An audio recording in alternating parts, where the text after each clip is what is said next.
அனைவருக்கும் காலை வணக்கம்.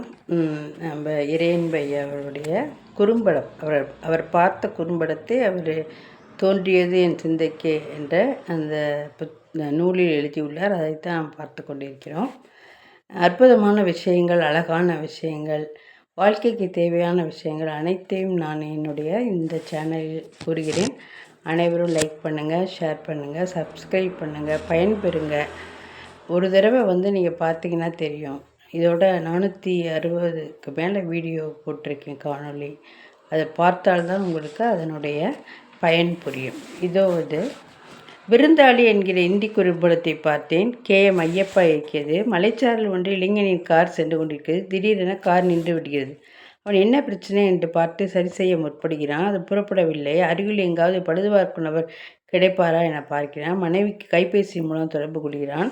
என் கார் நின்று விட்டது, சரி செய்து வர நேரமா என்று பேசிக்கொள்ளுமே அதில் இருக்கிற சார்ஜ் தீர்ந்து விடுகிறது. இரவு நெருங்கி கொண்டிருக்கிறது. வெகு தூரம் நடந்து அவன் கண்களில் விளக்குகள் எரிந்து கொண்டிருக்கும். வீடு தென்பட்டது. கதவை தட்டுகிறான். வயதான பெண்மணி கதவை திறக்கிறாள். அவன் மெக்கானிக் பற்றி விசாரிக்க, இந்நேரத்தில் யாரும் கிடைக்க மாட்டார்கள்.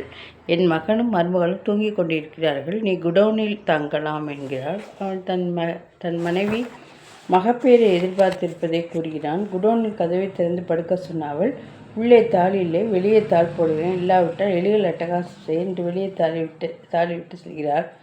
கார் ஒன்றில் அந்த வயதான பெண்மணியும் அருகில் பேரனும் முன்சீட்டில் மகனும் மருமகளும். பாட்டி, ஊருக்கு எடுத்து செல்ல ஒட்டகச்சிவி பொம்மை கொடுத்தேனே, எங்கே என்கிறார். பேரன், என்னிடம் எங்கே கொடுத்தாய் என்கிறார் அவள். அப்போது மகன், 5 நிமிடத்துக்கு முன்பு நடந்தது பாட்டிக்கு ஞாபகம் இருக்காது, நேற்று நடந்ததால் நினைவில் இருக்கும் என்கிறான். குடோனில் மறுநாள் தாள் திறக்கும் என படுத்திருக்கும் இளைஞனின் பரிதாபமான நிலை உலுக்கி விடுகிறது.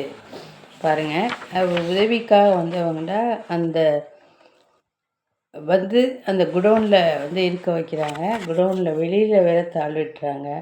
அப்போ தான் அவங்களுக்கு அந்த குடோனில் அவங்க என்ன ஆகிப்பாங்க அப்படிங்கிற அந்த எண்ணமே ஞாபகத்துக்கு வருது. இப்படியும் மனிதர் இருக்கிறார்கள். விருந்தாளியை எப்படி நடத்துகிறோம் அப்படின்னு. அதுதான் திருக்குறள், மோப்ப குலையும் அனைச்சும் பெரிய நோக்க குலையும் விருந்து அப்படின்னு.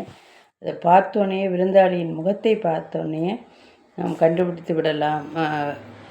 வரவேற்பவர்கள் முகத்தை பார்த்தோன்னே அவர்கள் வாடி விடுவார்கள். அதனால் மகிழ்ச்சியோடு இருக்க வேண்டும் என்று கூறுகிறார்.